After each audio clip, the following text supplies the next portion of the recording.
Good morning. Good morning. I want to welcome you to the special ad hoc committee on the 2024 Summer Olympics.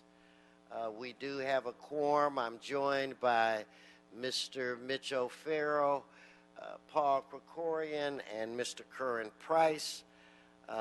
Madam Clerk, we have one item on the agenda. Would you like to read that item? Yes, item 1 is a joint CAO and CLA report relative to an overview of the LA24's bid materials and an update on key issues regarding the city's proposed bid for the 2024 Olympic and Paralympic Games.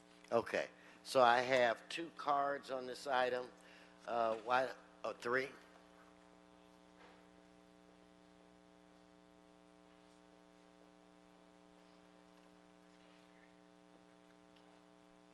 Okay, so we'll start off with Mr. Herman, followed by Mr. Previn, followed by Mr. Spindler.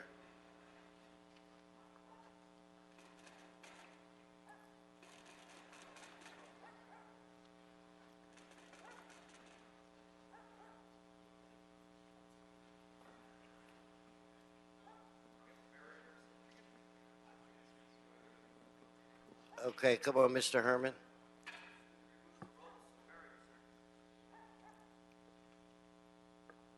Morning.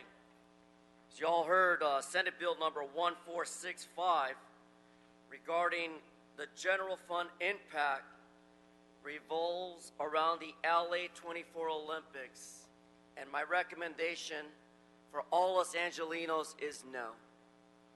Poor failure to correct infrastructure. How much more are we protected on the safety of our communities if our law enforcement cannot protect us from terrorists? Such terrorists exist because in the current news in Europe, they just caught the fools. We can't do that here in LA. We scatter. Gangster Herb runs behind closed doors and hides, not protecting us citizens. Status of potential risk and mitigation on the Olympics? How dare you? We continue to have programmatic lack of mobility access due to the fact of infrastructure failure.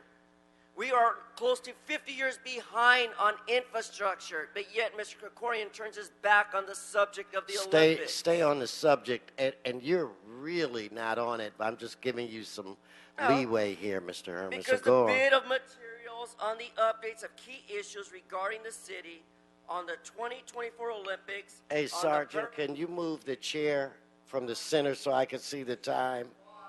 Miguel, could you help me out move that chair? Failure of this city to dare to ask. Even Mr. Santana will tell you we're in a deficit, and all we want is more bonds and grants by our Senator Kevin De Leon, who has failed us miserably to really listen to public issues and take our concerns to Sacramento. Okay, Mr. Previn, I thought I saw you earlier.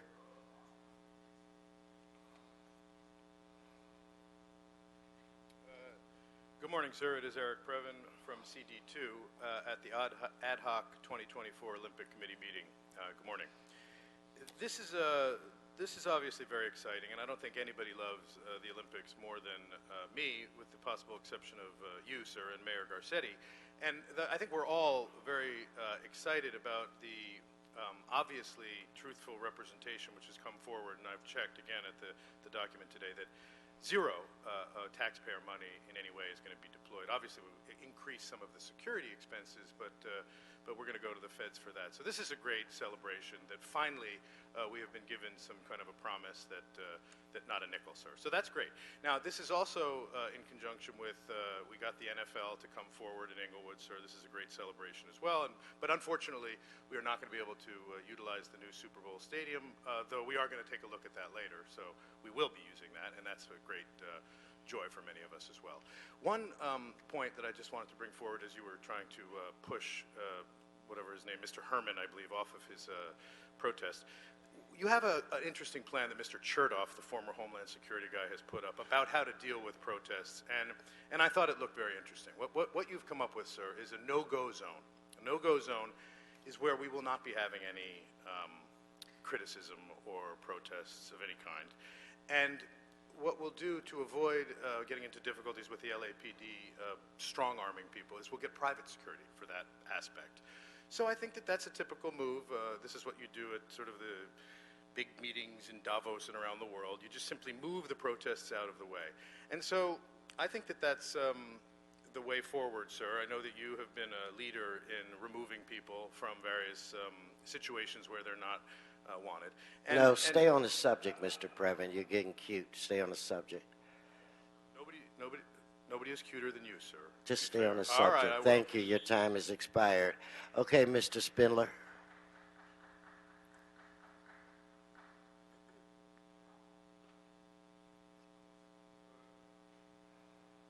Bringing the comfort dog in. And again, thank you to various animals, including goats. So, the Belgian authorities caught the killers. Stay on the subject, Mr. Spindler. Of course, because current price will not defend me. No, you're going to stay on the subject. You cannot hold the Olympics in the city. We are not ready. We do not have police authorities in the event of a likely terrorist threat. Look at the freeways. You can't move anywhere on the freeways. How can you have an Olympics when you can't move in traffic? What if there's a protest? What if there's a smoke bomb? And all that traffic congestion plus all of these Olympic events. This would be an international threat to safety for this city's future. You have to hold this city. This Olympics must be held especially important in a city that is capable and has the most capability of public safety for terrorist threats. That is Europe. The Europeans know, well, and the Israelis know, how to handle a situation like this. Our people here don't. Chertoff, another jack-off, he doesn't know how to handle this. You guys don't know how to handle this. You'll all be out of office, assuming we get these games. Paris needs these games. You call ourselves a sister city. Be a good brother to our sister city. Give Paris the games now so that they can prepare as far in advance as possible, especially after what happened in Brussels, Belgium. Give the games to Paris. We don't need these games here. Vive Paris. Thank you. Okay, let's have the CLA, CAO's office, city attorney, and if we have a rep from 2024 that wants to come to the center table.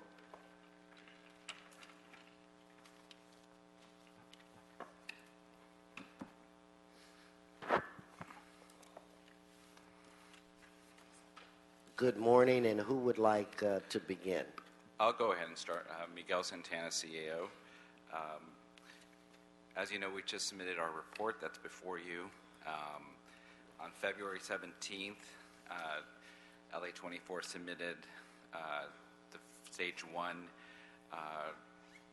step as part of the candidature process, and they're here to talk about their submission.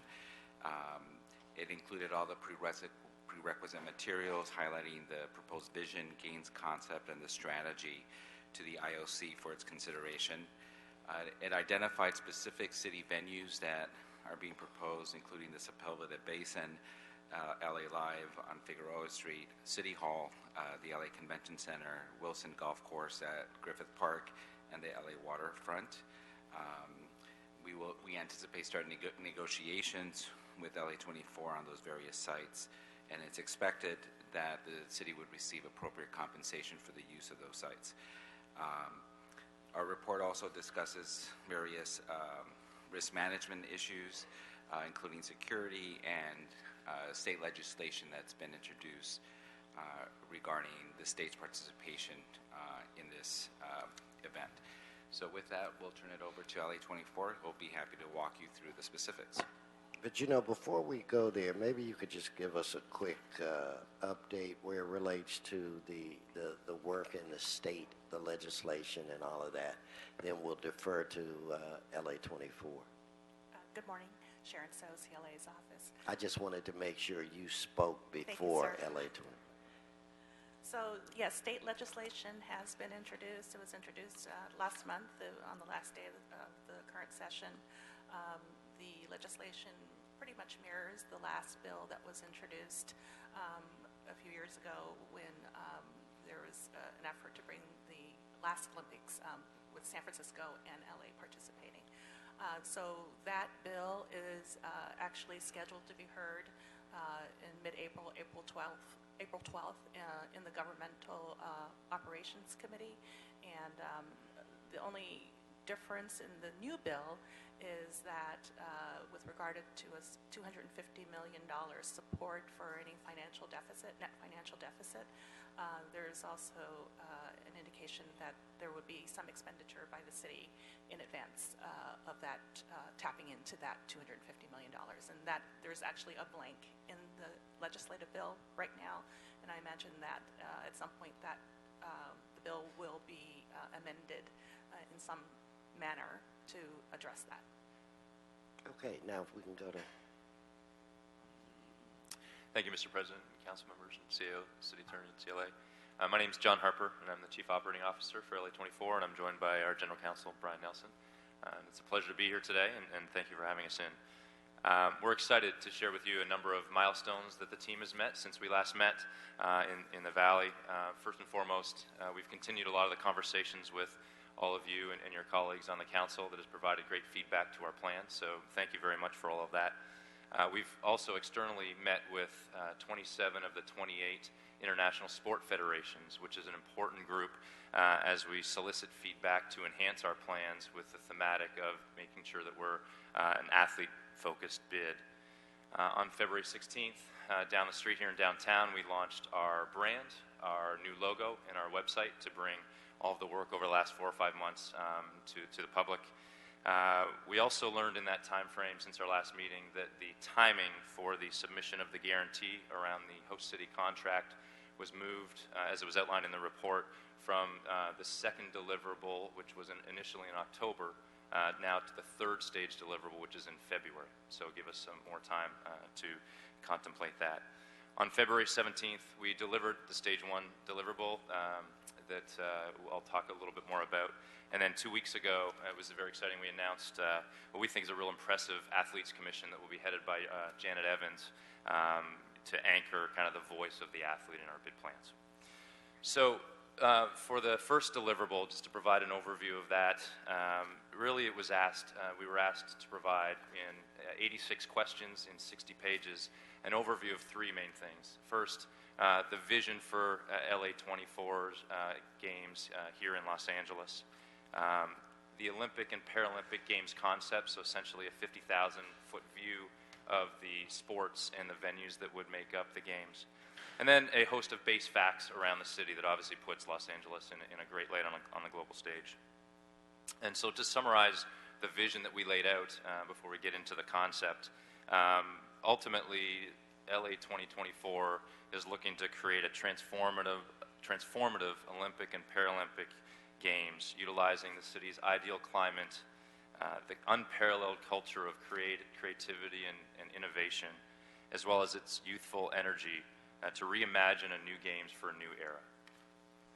Now, the implication of that vision as we think about our plan is that we will maximize our existing world-class sporting culture, the infrastructure that exists already here in Los Angeles or that is already being planned, and the world-class partners to ensure that we'll have a fiscally responsible and sustainable long-term Olympic legacy for the city. So that existing infrastructure has afforded us the opportunity to develop an Olympic and Paralympic Games concept centered around 4 clusters around the city, as it was outlined in our report. Now, each cluster is uniquely positioned to share in the excitement of the games throughout the city, to take advantage of the growing public transit infrastructure, and to provide iconic backdrops for competition and for broadcast. We are only going to have to build one new permanent venue from the ground up, which is unprecedented in Olympic and Paralympic bidding.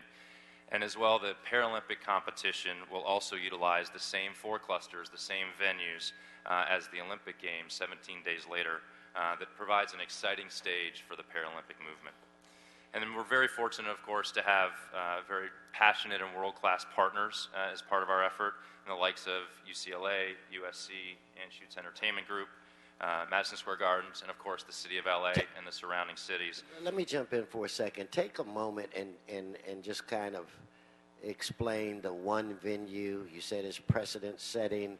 You know, I think we need to, people need to understand just how huge of a thing that is. So if you could just take a moment on that. Of course.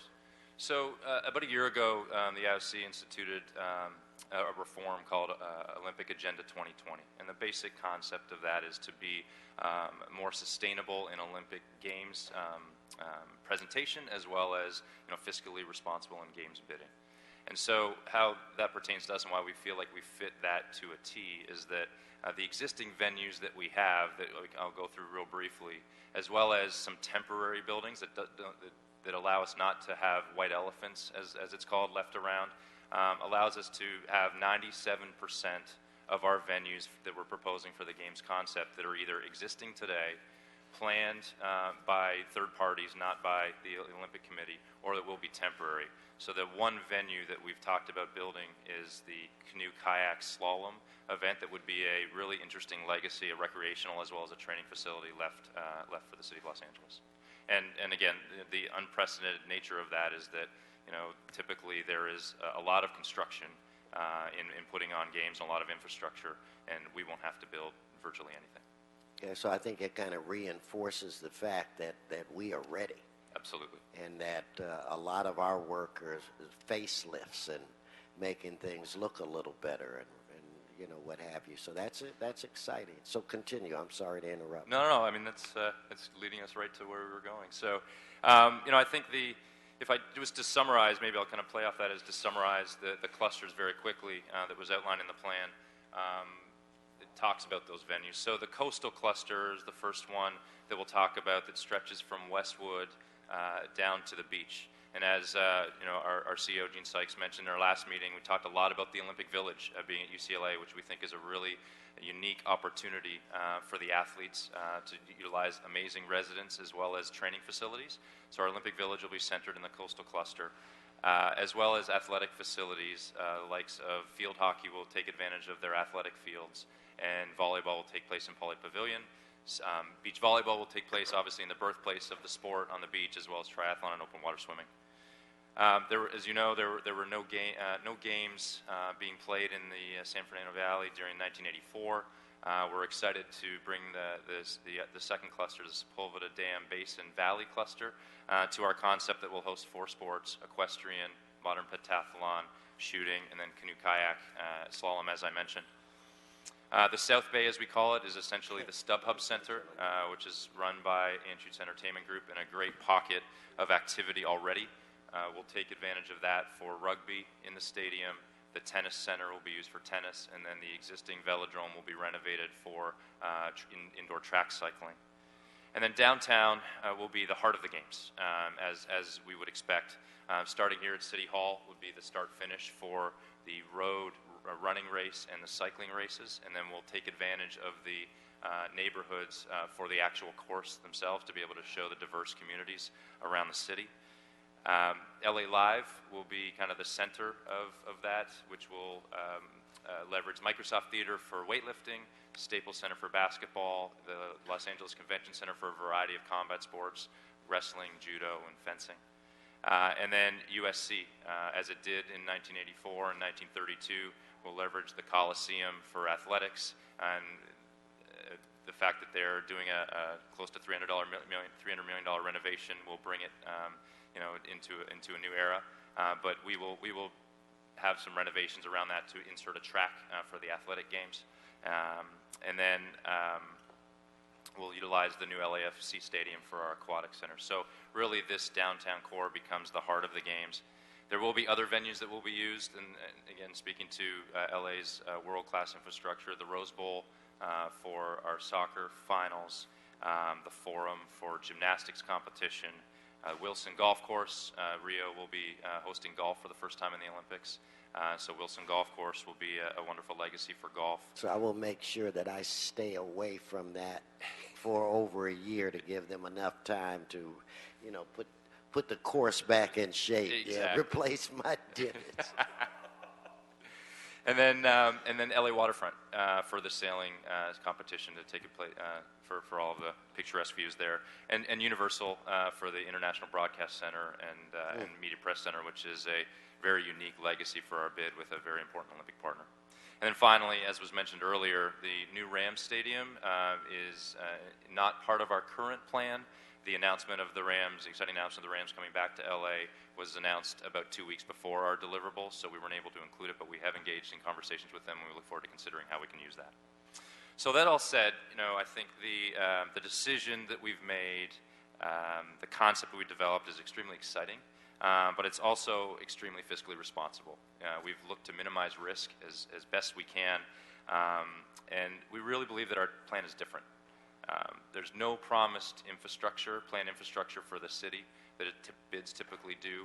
Obviously, LA has an amazing infrastructure already, and the things they're planning around the transportation network and LAX will just make it even better. There's no redevelopment. The decision to move to the Olympic Village to UCLA not only is the best choice for the athletes, but it minimizes the risk to the city around that type of a development. And there's no major new construction, just to reiterate what we were saying. And really the three major venues that typically cost the most amount of money, the Olympic Village, the Olympic Stadium, and the IBC-MPC, the Broadcast Center, are all either existing today or will exist by the time 2024 comes around. So what all this allows us to do, as we say, is to focus us to follow the sun to new games for a new era, and really leveraging that preparedness that we have. LA, as you mentioned, Mr. President, is games ready. The infrastructure allows us to be extremely fiscally responsible in our planning, but allows us now to focus our resources and our effort on really differentiating ourselves in this international competition. In particular, in how we can make this the most personalized athlete experience ever for the athletes that are coming for the competition, as well as to how to imagine what's next. How can we leverage the unique position that Southern California and Northern California has around innovation, technology, creativity, and the youthful energy to really take the games into a new era and think about how to reimagine games presentation, games experience, transportation, energy, and sustainability, just to name a few. And then finally, I think we'd all agree that Olympics is in LA's DNA. It was very exciting to see the independent poll that Loyola Marymount University put out that talked about the support that had risen from our initial 81% for the games up to an unprecedented 88% support for the games. So we know that we're not taking that for granted, and we thank you all for the support that you're doing in the community, and as are we continuing to do that to make sure that support remains at that level so that we can continue to evolve the process and have an amazing competition. So thank you for the time today and for all of your support, and we really look forward to our continued discussions as we move this forward in the next 18 months. We thank you. Very thorough presentation. I'd like to let the members have at it with you for a bit if they'd like. I think I see Mr. O'Farrell nodding, so I will defer to you at this point. Mr. O'Farrell. Thank you, Mr. Chair, and thank you all sitting at the table for your incredible work to get us to this place so far. I just think that this effort is moving along very, very well, and I think that bodes well for our Olympic bid. A few questions, and I think I know the answer to the first question, but I just want validation. Soccer. So we're talking about the Rose Bowl, and we're building a new soccer stadium at USC. Is it because Rose Bowl will have more capacity in this, about 100,000 seats as opposed to fewer with the new stadium that we're building at USC?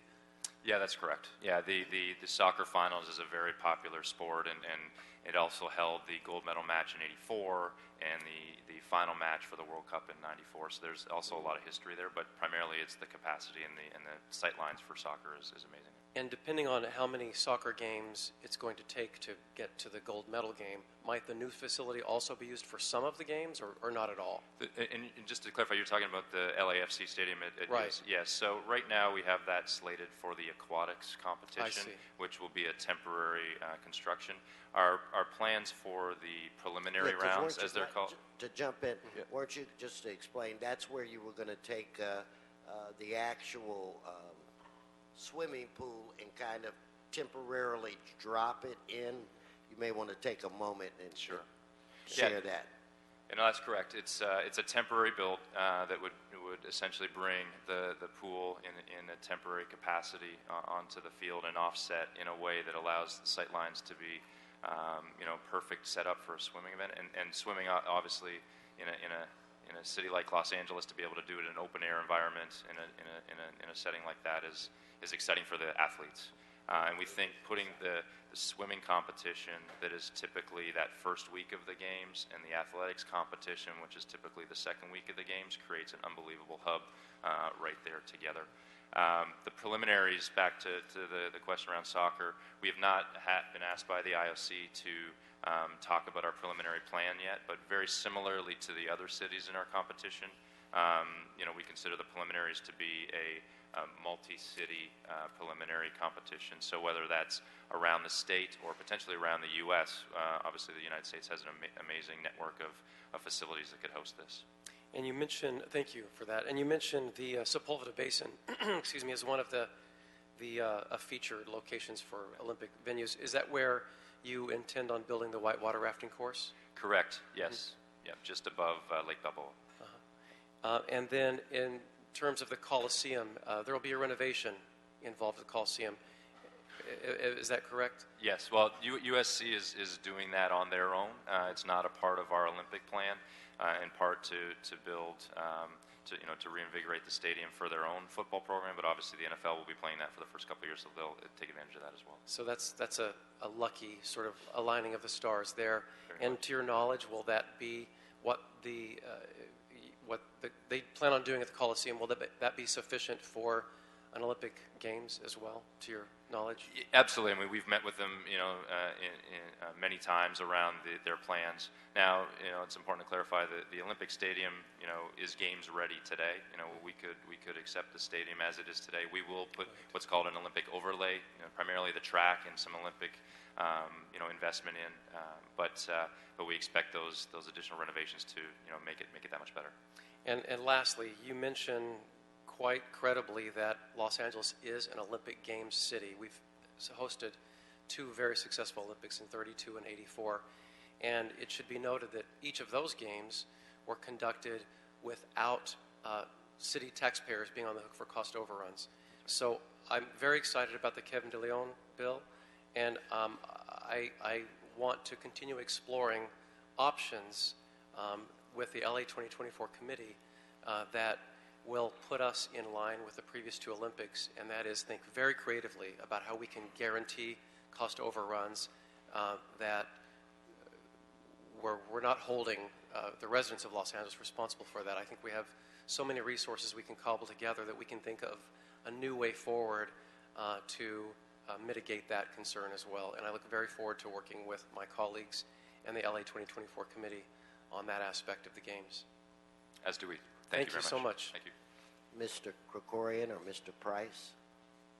Mr. Price? Mr. Chair, I too want to just thank the team for efforts to date.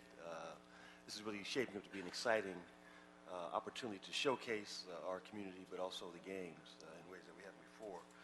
Just a couple of quick questions, though. I saw the logo, and it looked like it was very familiar to the LA Live logo. Is that my imagination, or do you have a copy of it here now? Or can you see The it? copy of the logo? I do here on our pin. It is an angel. There are a lot of angels out there in the world. There are. But this one was certainly inspired from an athletic position, and then honestly, really builds on our nature of the city being an imaginative, reinventing itself constantly, and theory of optimism. No, and I certainly liked it, but you're right. No one has a claim to the Angels. Certainly, Sure. the city of Los Angeles has that claim, and so I thought it was a nice touch. I was interested in your comments about the legacy projects and your suggestion that there really might be only one new venue for the Roaring. I think we should be looking at opportunities to create these legacy projects that will have lasting and ongoing an ongoing role in our community. And so I know that's still up in the air in terms of what's going to be refurbished or how it's going to be refurbished.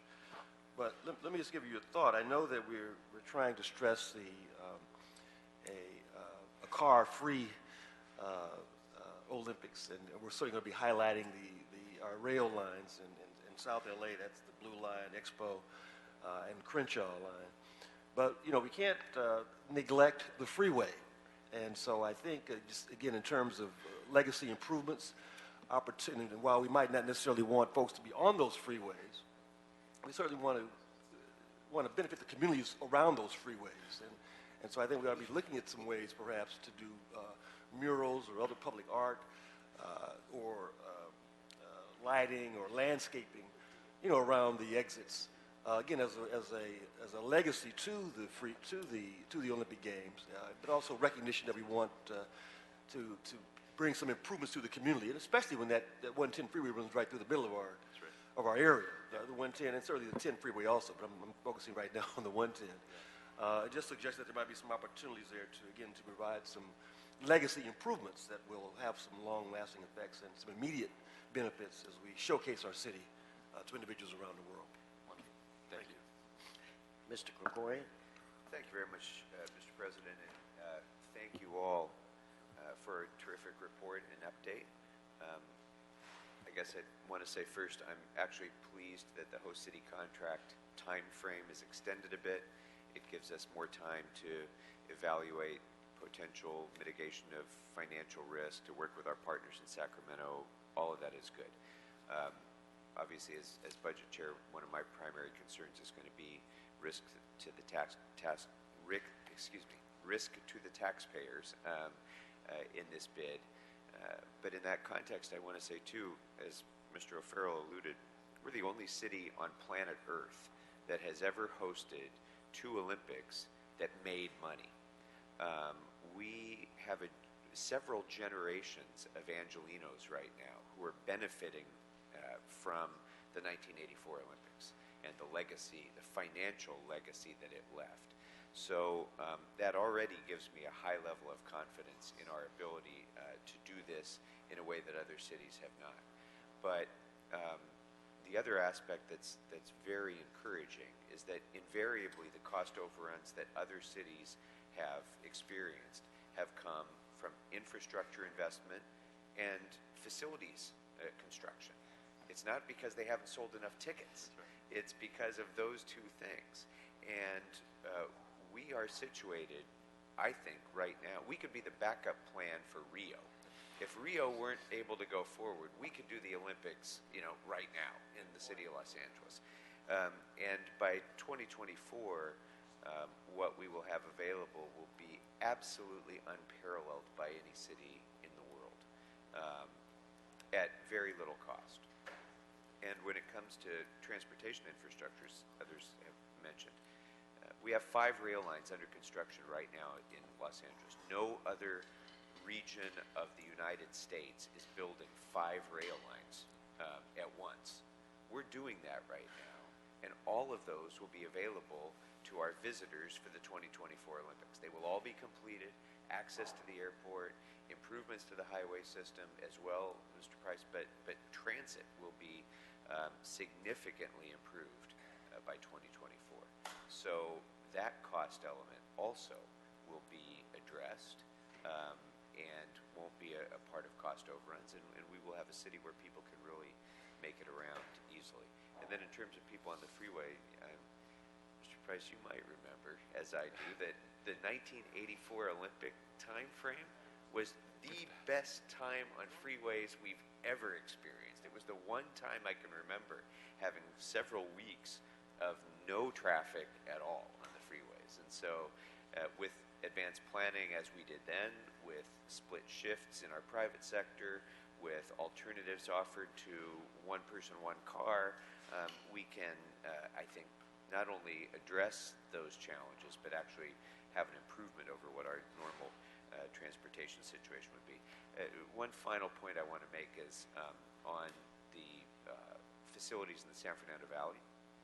And I've mentioned this before, and I appreciate that LA24 has responded to this. The Pulveda Basin is a particularly sensitive environmental area, and it's an area of special concern to residents throughout the San Fernando Valley, and it needs to be dealt with sensitively. And I'm appreciative that you've already done outreach to the Sierra Club, to the Audubon Society, to others in the community. I'd encourage you to continue to do that so that we can make sure that the Olympic legacy in the Sepulveda Basin will be a positive one and not a threat to the fragile ecosystems that exist there right now. So I know you're already started on that. As a Valley representative, I appreciate that very much and hope that that will continue. Absolutely. Okay, well, look, all I could say at this point is thank you for all the work that you've done, and I want to thank you in advance for the work that you're going to be doing. I'm really proud of the City Attorney's Office, CLA, CAO, for the work that they're doing. It looks like we've got a great partnership going on between the City of Los Angeles, the Mayor's Office, and LA 2024. I anticipate positive results. So again, want to thank you for all the work, and we will be getting back with you when we need to get back with you. So with that said, Madam Clerk, without objection, I will recommend that we note and file the report. Is there any more business before this committee? That completes this morning's business. Okay, this committee is adjourned, and we'll turn around and quick